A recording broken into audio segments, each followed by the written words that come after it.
Hoop ballers. Let's talk about your balls. Yep, your balls and the area around them.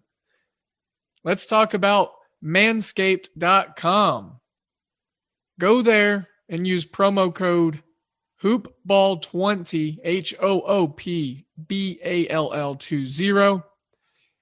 Use the promo code and go check out all the tools they have of trimming the hedges and taking care of your lawn, like the Lawnmower 3.0 with a built-in LED light to help you get into those dark dye crevices on the inner parts. Also, the Gooch. It is hard to get to the Gooch if you can't see it. So use the LED light with the anti-tugless technology on the razor, full long battery life. Then check out the Weed Whacker. Bring that out of the shed. Use it on your shrubs. Cut down what you need, down to bare minimum if you need to. It's got a nice anti-tugless technology just like the Lawnmower 3.0. It's also got a lithium battery. And best news of all, these things are waterproof. So that way you can do it in the shower and take care of business in the cleanest way possible. Hoopball20 is the promo code that's going to get you free shipping as well as 20% off. I recommend using it. I recommend getting the complete care kit with your free shipping and your 20% off. Spend a little extra, get a lot more. There's a good care kit there for us gentlemen: face scrub, shampoo, ball treatment, and the area that surrounds our balls. I believe there's even a pair of underwear in there for our balls. So yeah, that's going to conclude the talk about our balls. Now let's talk about bets. MyBookie.ag is where all the hoop ballers take care of their winnings and where we place all of our wagers that we post in our article in the Wager Pass, as well as our free plays and our Discord chats. Yes, MyBookie.ag. Use promo code HOOPBALL, HOOPBALL. Let them know that we sent you. Hell, specifically type in my name. I want them to know. But most importantly, you got to let them know what podcast that is. And it is Today in Sports Betting.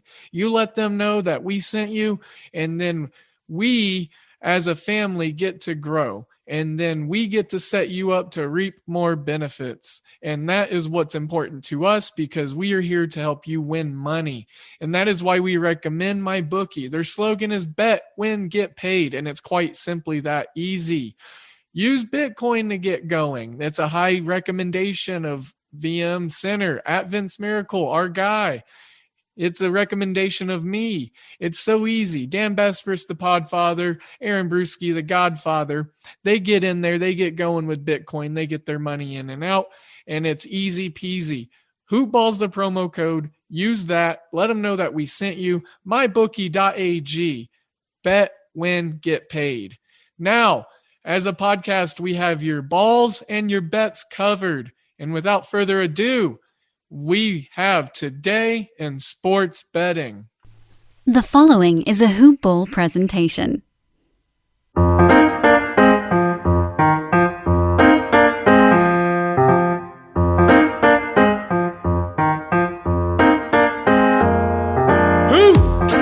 Ballers! Welcome back to another episode and another edition of Today in Sports Betting. I am your host, Devin Ellington. We're at DALE007 on Twitter. Don't forget the rest of the team and the other show compadres and components are over at Hoopball Gaming. And then, of course, the mothership is going to be hoop-ball.com. which is what makes this wonderful podcast possible and accessible for you. So, with that being said, don't forget the sponsors and the promo codes. MyBookie.ag got promo code HOOPBALL, HOOPBALL over there. And then Manscaped, go get your Lawnmower 4.0. Get some cost cut off from us. 20% off and free shipping if you use hoopball20. I got my charging base ready to go on my vanity right at the right corner of my mirror. So I'm a user, frequent flyer of the Lawnmower 4.0. You should be as well. So go ahead and use that promo code while you can. All right. Usually we do a little bit more of an intro, but I'm going to cut the BS and get right to some of the, meatiness of the show and just kind of cut back a bit today, because I'm sure we're going to have insight abundant and opinions aflow with. You've heard me speak about the Sports Gambling Podcast Network on our shows, and new listeners, hey, welcome in. Thank you for everything. Thanks for the listen, thanks for the ear, thanks for the chance. This college football contributor and his team, I don't want to spill too many of the beans, but big honor to do the show today, first and foremost for me, but to have the success that this gentleman, the Colby D on Twitter, I will let him do the curtain pulling of the wizardry and all that good stuff here in a second after I stop rambling. But this guy is going to be offering some great college football insight. And without further ado, Colby Dant, the Pick Dundee. Man, I wish I had a soundboard. I could just totally roll a virtual, realistic red carpet out for you. But hey, without the soundboard aside, welcome to the show. Today in Sports Betting is welcome to have you on. And like I said, huge honor, man, huge fan in me, and looking forward to this episode here. Oh, well, thanks for having me, man. And I appreciate all those kind words you said. And I'm excited to be a part of your show, man. It sounds like, I did a little homework. I was checking out a few episodes, loved it. And I'm excited to talk sports with you, man, or college football with you. Hey, we can talk whatever you want. We get cultural in here. We get, probably into some territory that we shouldn't at times. But, hey, we talk about it all. Movies, music, old stuff. I know you're a big old Big-12 guy, so we can dig into that a little bit. But, first, tell us all about the Sports Gambling Podcast Network. Tell us about your team, NC Nick. Let's talk, Patty C. Let's have the whole enchilada. Screw the beans. Spill the enchilada. Well, the Sports Gambling Podcast and the Sports Gambling Podcast Network, that's, it's all together as one family. But yes, the Sports Gambling Podcast, that's been going strong for 10 years. That was originally Sean and Ryan on that show, Sean Stacking the Money Green. I check out the Sports Gambling Podcast for that. And then I came into it, I don't even remember the exact time, but probably around 2014 or 15. And then together we started. It just was a natural progression. I love college football. They mostly handled pro. I like pro football, but I love college football. My heart's always been in college football and college basketball. So, and then Patty C is a childhood friend that played at James Madison, and he's my co-host. And NC Nick is my brother. So we were doing that anyway. It's like I tell people that yes, I didn't have a microphone in front of my face to talk into. But me and Patty C and NC Nick and a bunch of other of my siblings and friends were basically doing the college experience without an audience. We were just doing it on an email chain and through phone conversations and stuff like that. So the shoe fit when we started the college football experience and the college basketball experience, and it's been a good thing going. So and all of that comes back from I do stand up, and that's how I met Sean Green, the guy who created the Sports Gambling Podcast, him and Ryan Kramer. I knew both of them prior to ever doing any business with them. It was just when out here as comics in LA. Hell yeah, man. Yeah. So I, actually got that in my notes here is, the first two things about you. Cause you are dichotomous to say the least, and you cover some ground and, put out some great content. The comedian and writer stuck out to me because I appreciate a good writer, just the way to write stuff. can be very communicative, informative, and also hard to do sometimes. So to see someone that does it as well as you and to have that comedian background, that's obviously a unique touch to have within the college football spectrum. And originally from the East Coast, if I remember right. Washington, D.C., yeah. Yes, sir. Yes, sir. Yeah. And you like the Colorado Buffaloes, but you're a diehard ECU fan, correct? Yeah, I mean, okay, so my oldest brother's was a diehard Notre Dame fan. I mean, I guess as progression in life, he still likes Notre Dame, but not the same level. And in 1990, they played, or 89 and 90, they played in the national championship against one another. So as me being, at the time, like a 6 or 7 year old, I would just root for whatever the opposite of my brother. Cause it's a brotherhood, he would punch you in the face and, throw a football at you and stuff like that. So you kind of naturally, or, you're watching Scooby-Doo, you just come turn off Scooby-Doo and put on, Die Hard or something. So you see my point is like, there was this, that you naturally just wanted to root. You wanted to see, when you're young, you want to see your brothers kind of fail in a way. I know that sounds evil, but that's the reality. Yeah. I mean, obviously later in life that changes, but at that point, you want them to be in misery a little bit. So I became a Colorado fan just naturally, knowing nothing. I'd probably watched. It's probably the first real college football memory I have is '89 national championship, and from there I just said, "Hey, I'm going to root for this team." I like their uniforms too, so that was kind of how that came to fruition. And then East Carolina because I spent time there. So yeah. Also cool uniforms. Yeah. There we go, man. And some really neat players. So I love the fact that you got old Big 12 ties or interests, to say the least. Because growing up in Oklahoma, grew up an Oklahoma State fan, and not the popular thing to do. Of course, it was Sooner country and all that good stuff. But I got a set of glasses from 1991, and it's the old Big 12 with all their logos and everything. It's pretty cool. Colorado's on there, and all the old lettering and all that good stuff. So I always appreciate another good Big 12 appreciator.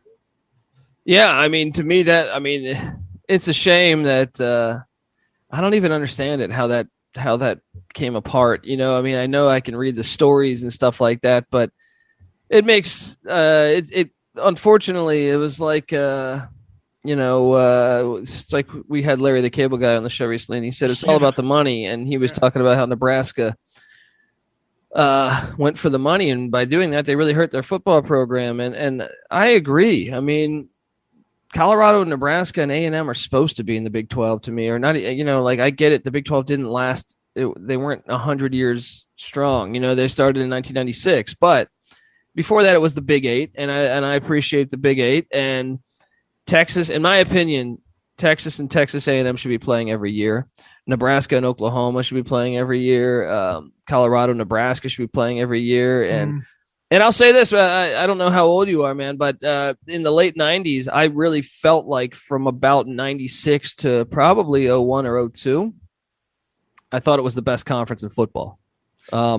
Now, periodically through the rest of the years, I thought they had maybe 1 or 2 years where they were the best. You could argue them as the best. But I thought from 96 to about 02, they were the premier conference in college football. And it's a shame that we don't have those battles anymore. And I even think like there was a West Coast bias on the Big 12.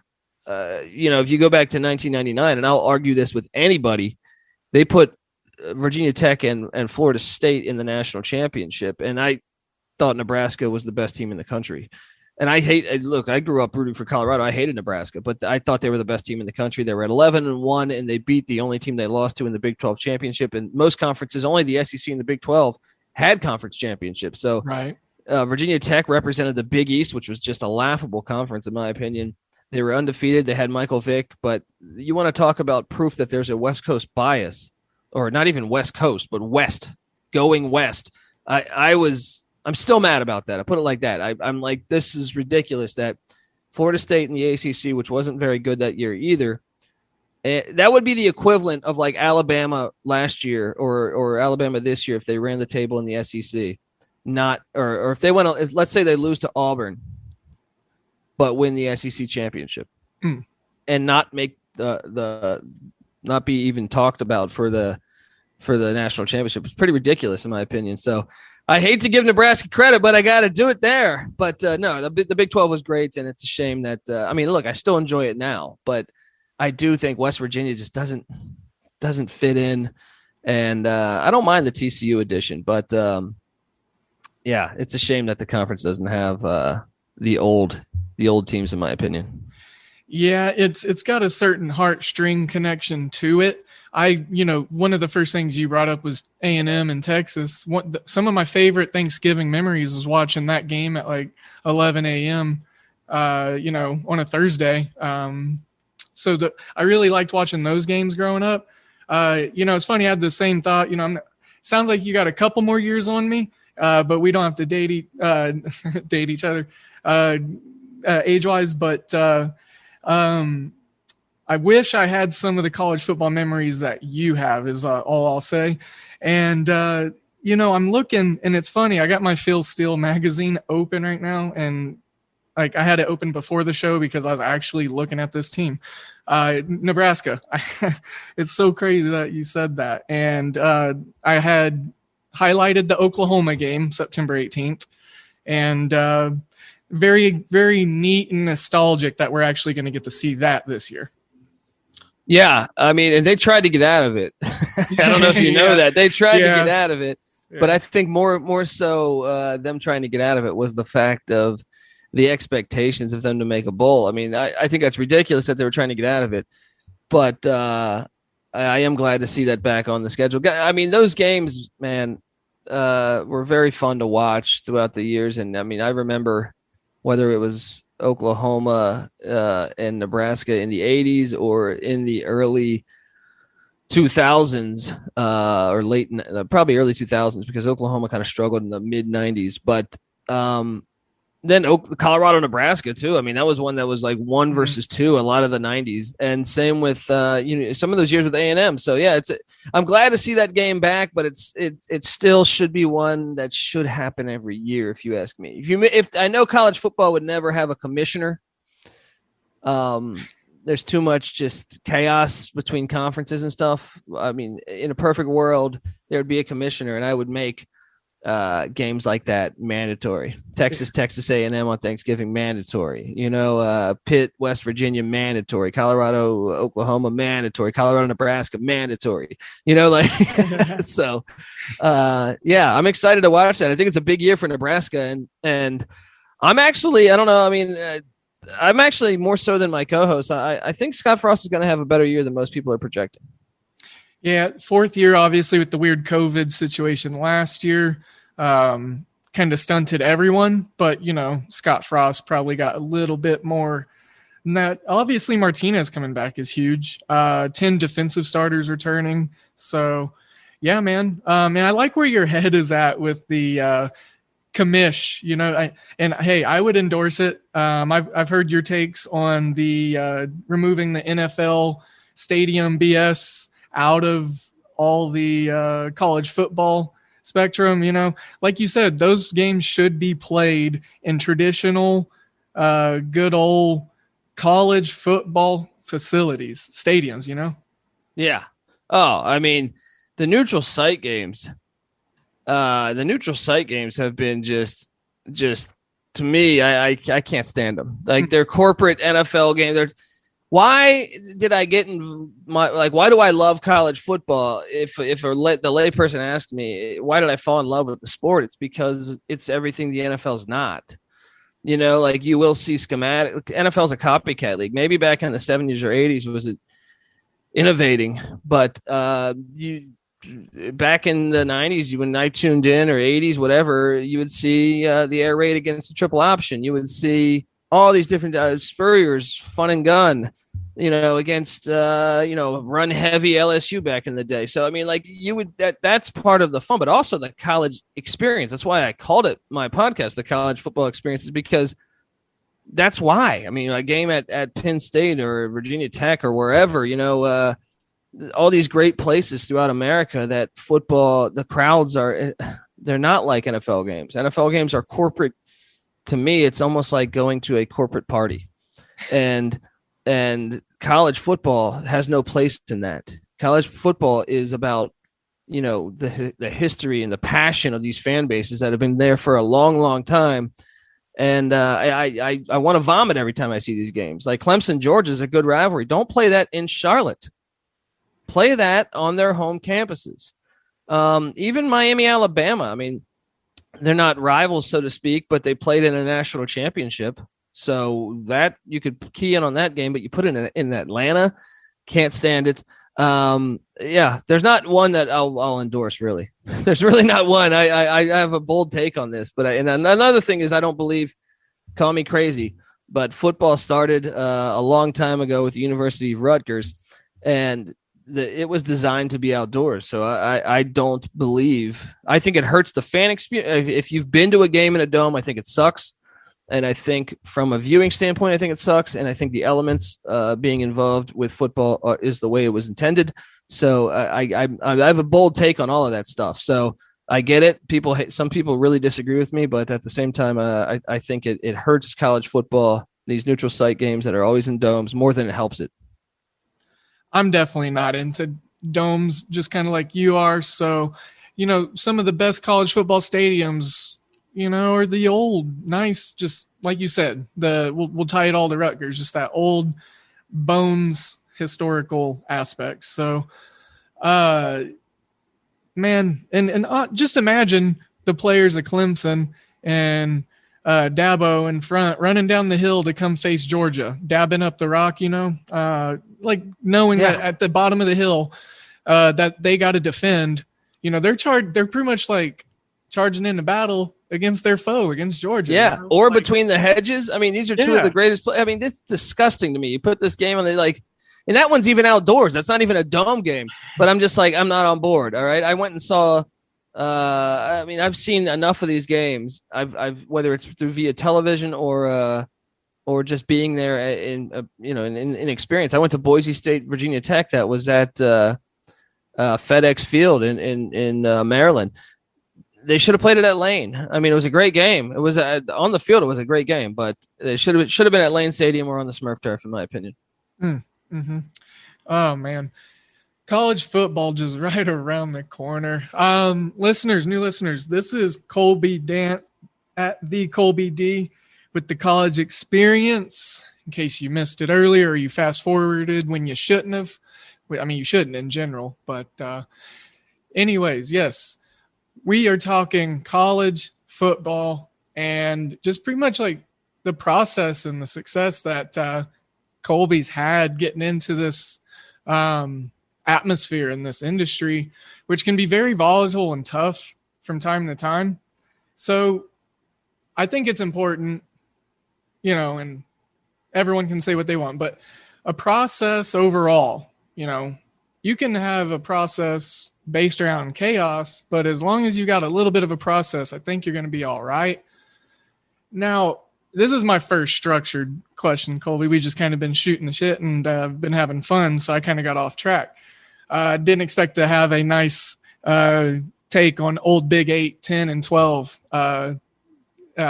conversation about that conference. So over the past, we'll round it up to like 4 years, you've really carved out this immense success and winning results from the college experience with these season previews.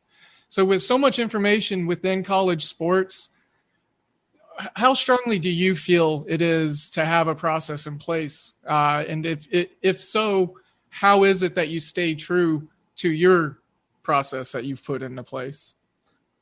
I mean, the process that I really do is it might change this year because the process I'm doing is the same, but I'm curious how it will shake out because of, the extra year of eligibility and all the stuff that happened with COVID. So it makes it really challenging as every team has like 20 starters coming back. I feel like, so normally you can tell more besides this wacky year we've been in the past year. So yes, but I'm sticking to that process. But I will say, I am more nervous for this year than other years because traditionally, I look at returning starters. Are they returning the offensive line? Are they returning the defensive line? What do I think about the coach? What do I think about the schedule from a season ago? Did they get lucky with the teams they drew from the other side of the division, or they're out of conference slate? Did they get lucky in general with the games? Did they win by 2 or 3 or, those all factor in, but returning starters normally tell me the most, and especially on the offensive and defensive line. Now, I stick true to that, and I feel like that's been a big key to our success. Obviously, there's still eye tests when you're watching throughout the season, but I will say this year, more than any year, that like most teams have like 17, 18 starters back. That does not normally happen. So it makes it a bit harder to really grasp how this season will plan out. But that's all a result of COVID. I mean, can you really even say that like Washington State had a season last year? They played like 3 or 4 games, right, and some of them were scheduled on like on a Friday. They played on a Sunday morning. So it's like they got like trampled by USC, I believe. But I'm like, they had to travel to LA on the fly. Like they thought they were going to be playing. I think at the time, they thought they were going to be playing like Cal or something or someone else, right? Or Arizona State. And they just on Friday they said, "Hey, you're playing USC." So now you have to quickly. You don't even really get to prepare, right? So it's like, is that even count as a season last year? So it's tricky because then you see all those returning starters and you say, well, I kind of like that's just one team, for example. Well, normally if I base it off my system that I traditionally look at year after year, that would say, hey, that means a lot. But those guys only got like 3 or 4 starts last year. That doesn't count as a season. I don't think that this year could be wacky. I think I'm going to be fine, but my system, yes, do I stay consistent? But if there's ever going to be an outlier, it would probably be this year. Yeah. Everyone thought last year would be the outlier. No, this year's going to be the crazy one. Lots of super seniors, lots of, like you said, returning starters, and coaching staffs, I think, are going to be, coaching staffs are always an important thing for me to keep an eye on also, in general, just because I like to be in the know-abouts. So looking forward to all of the madness that is to come. Eye test is probably my heaviest tool on a week-to-week basis or day-to-day basis within college football, either viewing it, enjoying it, or handicapping it. So I'm really excited to just watch some football.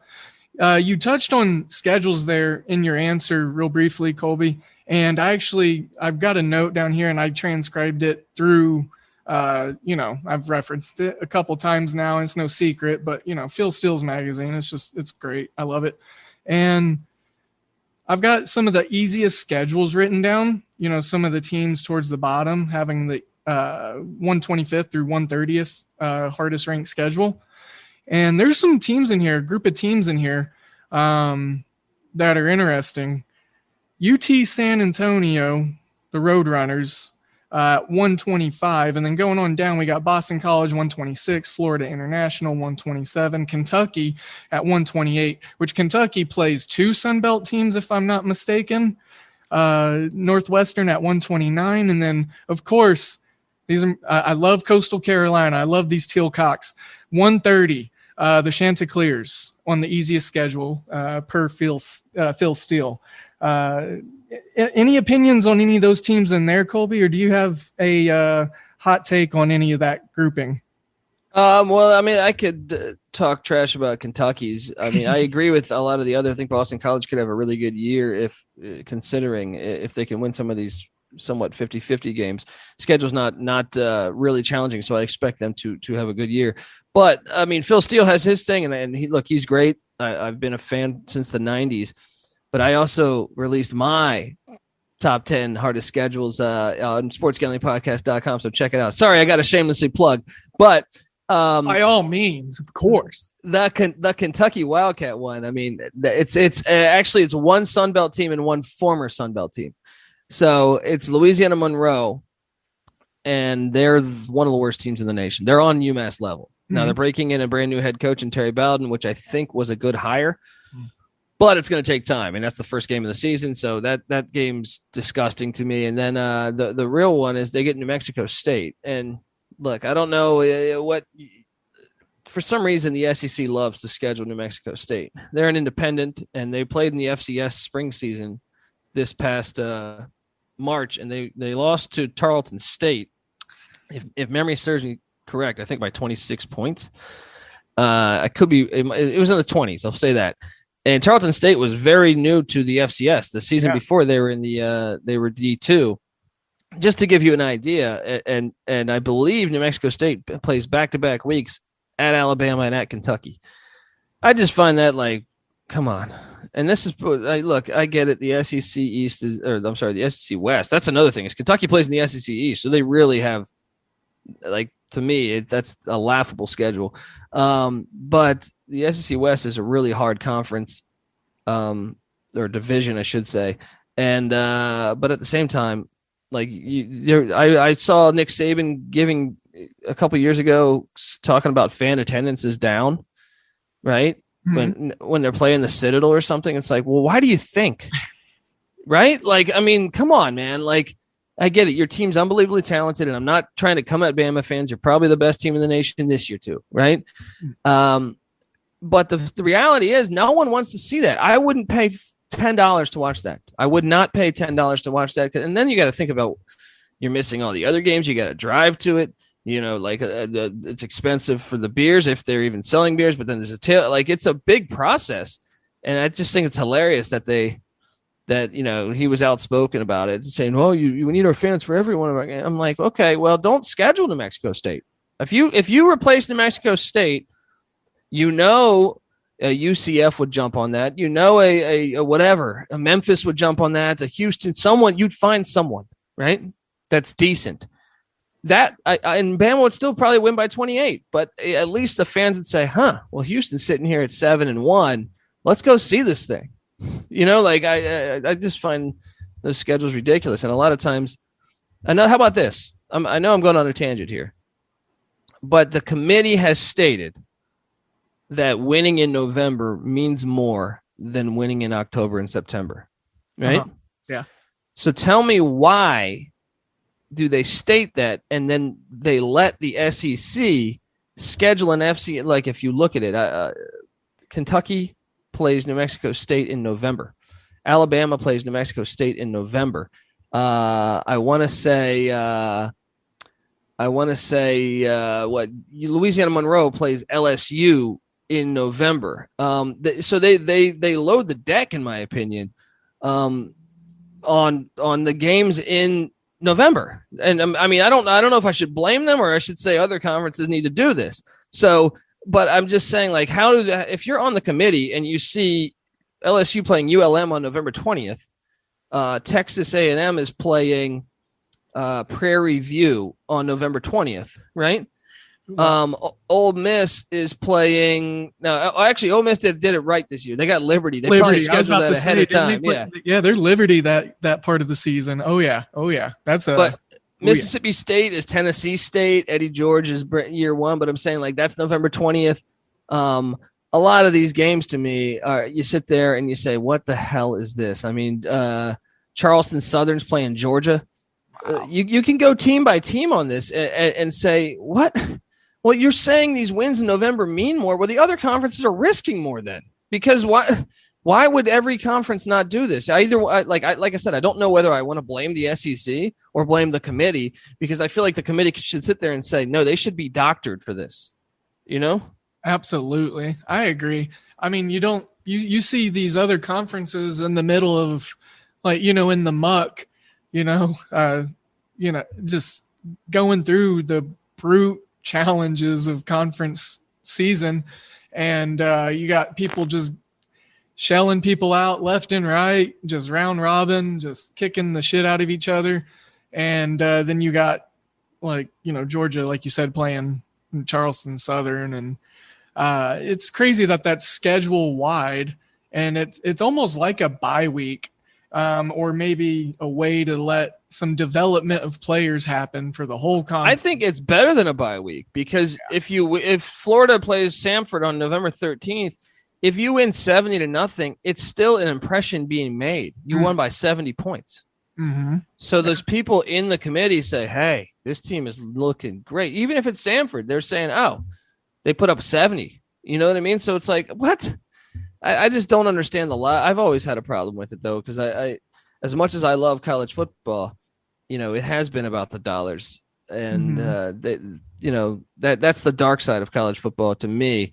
But like I said, I don't even know if I blame Sankey. I might just blame the committee more so for stating that. Because if you're stating that, then I start to say, well, what the hell? Every other conference should have a meeting tomorrow and schedule as bad as you can in November. You know what I mean? Right. Yeah. Like, get on it. I think that maybe with the expansion, there's going to come more scrutiny, I would say, hopefully, since we're going to have more teams involved.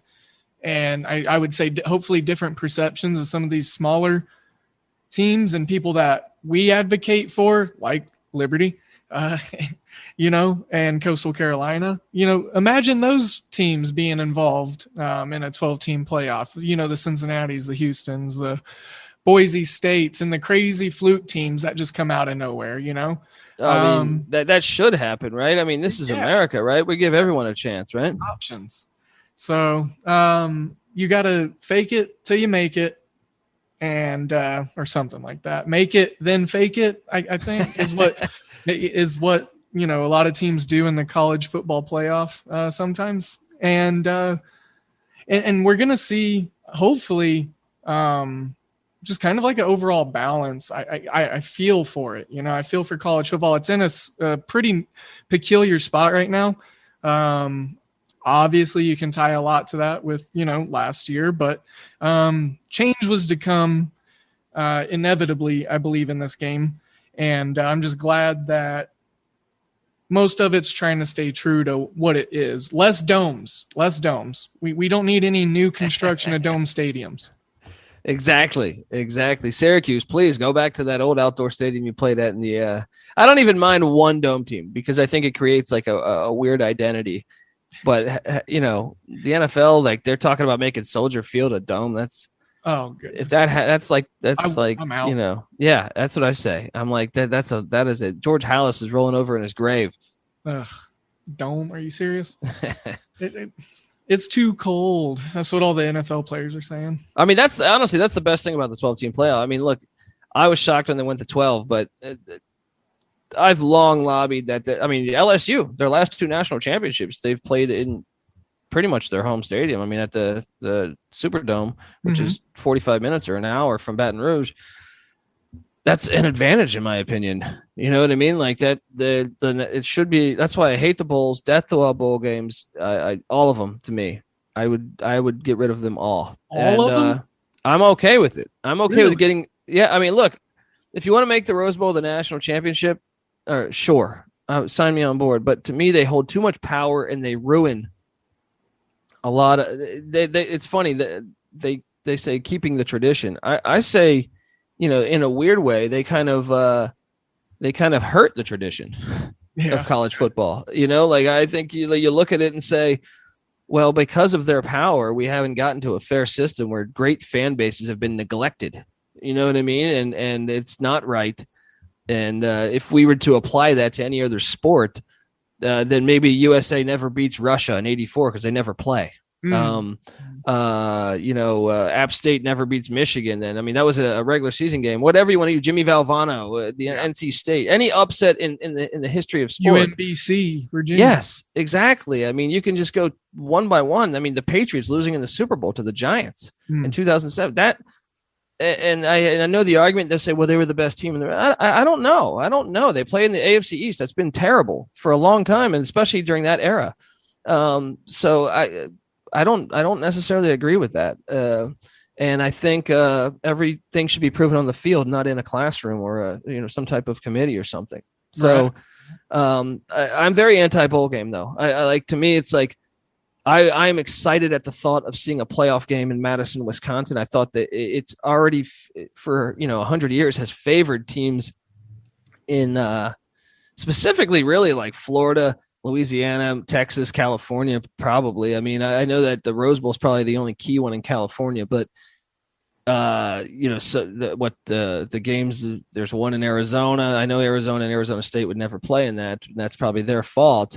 But my point is the LSU thing. They've played a home game essentially in 2 national championships and won both. That to me is a problem. Like that's a problem. And why is it never, in some of the other stadiums? Like I want to say Miami might have played one. I think that Miami's played some in Miami. That's an advantage. Bowls, yeah, that's an advantage to me, and I think it's silly. I think it's silly, and it needs to be corrected. And I'm excited, even with the 12-team model of having 4 home games that could potentially be in like Salt Lake City or South Bend or whatever. I think that's or Norman, Oklahoma, or Stillwater. You know what I mean? Like that to me is better for the sport. Oh yeah. I like where your head is at, and another point to consider on all that is when you've got these different bowls, and there's 2 sides of it for me, because greedily and selfishly and gluttonously, I enjoy the bowl games. But on the realism side and understanding the way that it affects college football, and for me to be a true fan of the college football system, or college football in general, the bowls are bad for it. When these panels and committees are putting these teams in different bowl games and all that, there's these different businesses and companies, and that's what they are. We'll just break it down to minimal science, that they're trying to appease by fitting teams into these little peg holes and all that good stuff, and that one against this one to get this matchup and this draw and ooh and ah. You're trying to appease so many different people, and you're losing, sight on actually picking, winners or good, I think, teams and whatnot. So yes, I would piggyback that notion of yours any day, good sir.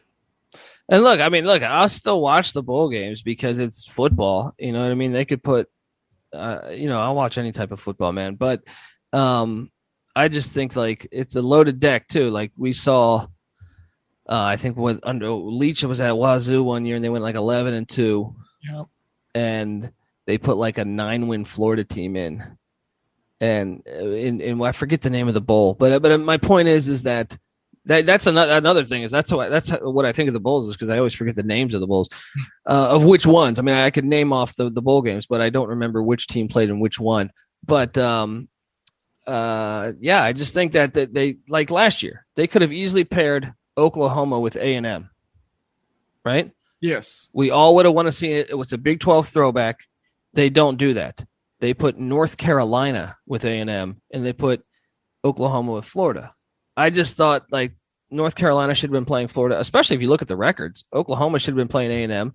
So, like, it just made no sense to me. Florida lost the final game to LSU, I believe, and they dropped 1 spot. That was ridiculous to me. LSU was a 4-5 team at the time. So, like, to me, they load the deck. There's too much politics involved with that shit. So, it's like the fans wanted to see a better game, in my opinion. I mean, I don't know. I guess what I just thought that they really failed, but they do that every year. UCF should have been playing the year UCF had Mackenzie Milton go down the final game of the season against South Florida before their AAC championship, which they won against Memphis. They were undefeated. They'd won 25 straight games. Yeah, and they were gonna play. They should have played Florida. If you look at the way the stuff aligns, ranking-wise, they should have played Florida. They didn't play Florida. They played Auburn that year? No, they went. They played LSU and Arizona. I actually went to that game, but that made no sense. And the only thing I can think of, and call me the conspiracy theorist over here, was that to me, like, they did not want, like, Florida's athletic director has a lot of power. He's in the playoff committee. I think they didn't want to play that game. I purposely think they didn't want to play that game because if you lose that game, not only is it bad for recruiting, I just thought they wanted to give UCF a death blow too and have them go all the way to Arizona. And that game would have been played in, I believe, Atlanta. Had they played Florida, I think Atlanta. If not Atlanta, then New Orleans, which would have been much closer for fans to travel. But I just thought it was they do this every year, man. If you look at it, like I said, I think Oklahoma A&M should have been the matchup last year if you look at the rankings. And to me, they do it every year, and I just don't trust the process. There's politics behind going on. That's what I hate about bowl games. It's like, let's choose these two teams, right? It's like, I mean, there's a Jimmy Kimmel Bowl this year, dude. Oh my God. The best team in the Mountain West plays in the Jimmy Kimmel Bowl. Talk about, and you're wondering why players are sitting out. I can't even look. I mean, I would play personally if it was me, but at the same time, like, I can't blame them. It's kind of a useless game. Right.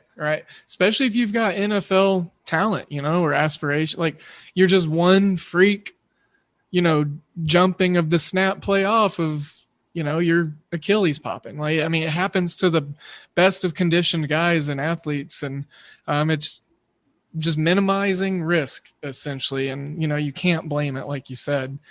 Jimmy Kimmel Bowl. Wow. I guess that one flew over my head. I missed the news on that being announced. So, well, even worse is imagine you win the Mountain West, which, I get it. It's not a Power 5 conference, but I think it's a good football conference. I actually think it's a little underrated.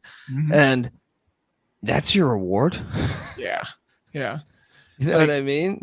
I wonder what the spiff or promo or the merch or the stuff that they give the kids is going to be. Yeah. You're going to get like a Jimmy Kimmel and Chewy like bobblehead set. Yeah, and exactly. Like a coffee mug and like a ticket to the show and probably like a voucher to a local buffet. Exactly. Ticket to the show. And you'll go there and there'll be someone that they don't even care about probably on the show. It'll be like, I don't know. So you'll see like Carson Daly. McIntyre. Yeah. On the show. And you're just like, oh, great. This is great. But yeah, I don't know. I just find that ridiculous. That's why, I mean, I'm in favor of a large playoff, as I think but yeah, I mean, I don't know. Like I said, I'll still be watching, because I love sports and I love football especially. So sign me up for it. But do I think it's long overdue to say, essentially get the hell out of here bowl games? I think it's long overdue. And I think they've I don't know if you know this, but like even for college football, like they keep playing the playoffs on New Year's Eve, right? Right. And we have a sample size now of that being a horrible time to play college football games because people are occupied. Even guys that are college football fans, their wives, their families want them to be celebrating, so they don't have the luxury sometimes in being able to watch the game, right? Mm-hmm. And so we have seen bad ratings happen on that day, but the Rose Bowl holds that hostage. So it's amazing to me in 2021 so this year, this upcoming year, it is on. We are going to have playoff games on New Year's Eve, which is dumb because we've already seen that format fail, right? As far as financially, you could be making more money, more viewership if the Rose Bowl didn't hold you hostage. Well, guess what? Everyone I've met in my life, with the exception of like 2 or 3 people, could give a shit about the Rose Bowl, right? If the game's played at the Rose Bowl. I'm saying, like, if that game's played, if you play that game down the road, played at the Coliseum 3 days later, no one cares. As long as they can see the game. Like, to sit there and have these people dictate the terms and make the sport less profitable and marketable is ridiculous to me. And to me, it's like, yeah, okay, it's the Rose Bowl.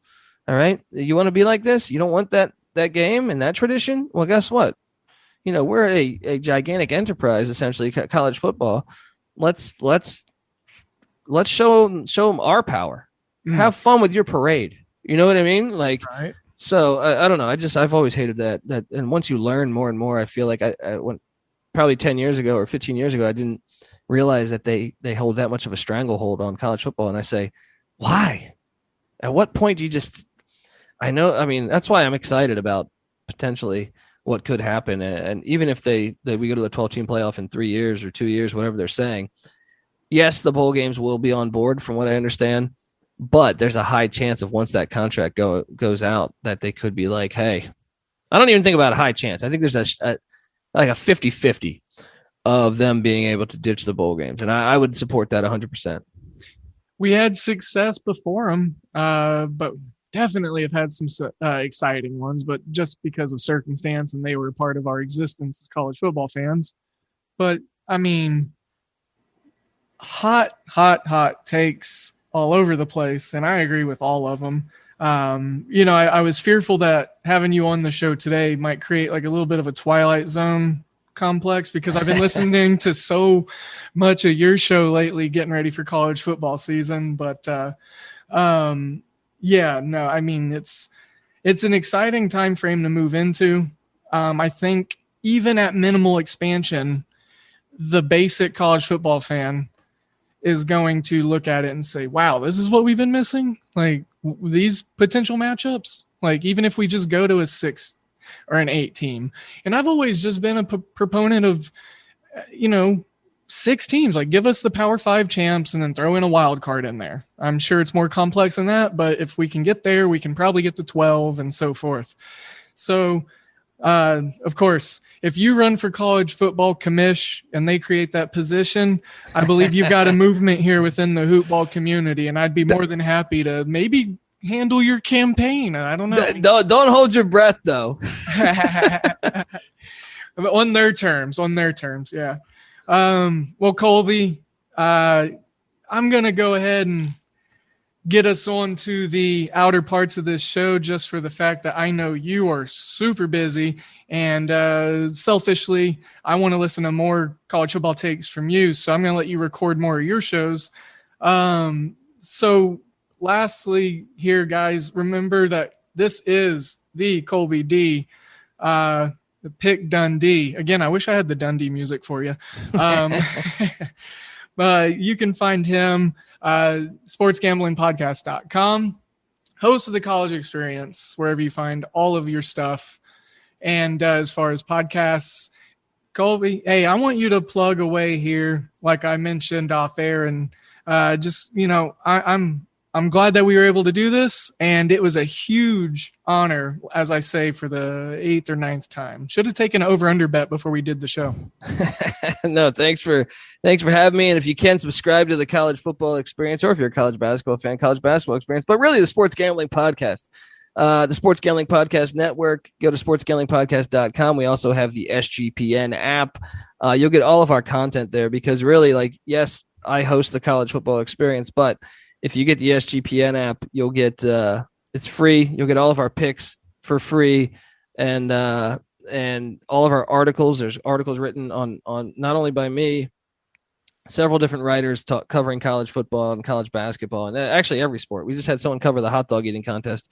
So not that I'm into that, but someone else is apparently. So yeah, check out the Sports Gambling Podcast Network and Sports Gambling Podcast, and I appreciate you having me. And yeah, I'm excited, and thank you for listening to the College Football Experience. Absolutely, man. And anytime you want to come on and grace the presence of the show, you just say so. I'd love to make it happen.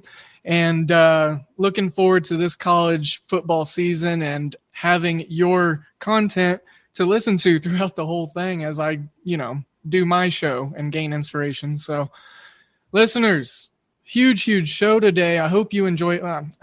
I know you enjoyed it. I'm not even going to put any doubt into it. I know you enjoyed it. I did. And don't forget, I'm humbly Devin Ellington, or at DALE007 on Twitter. You can find all of the stuff that we put out as a team over there at hoop-ball.com, like I said. For more exciting shows like this, great guests, definitely follow the show on Spotify, review it, all that good stuff. Send us a screenshot. We'll do something nice for you on the Apple side of things, Apple Podcasts, please. And share and love. And as always, I'm sending you all of my good vibes and all of my good energies. I hope you have a great, safe day. And if you can, find a way to be kind to someone today. Let's go out there. Let's have a nice, profitable day. And we will see you on the next one. Today in Sports Betting is out.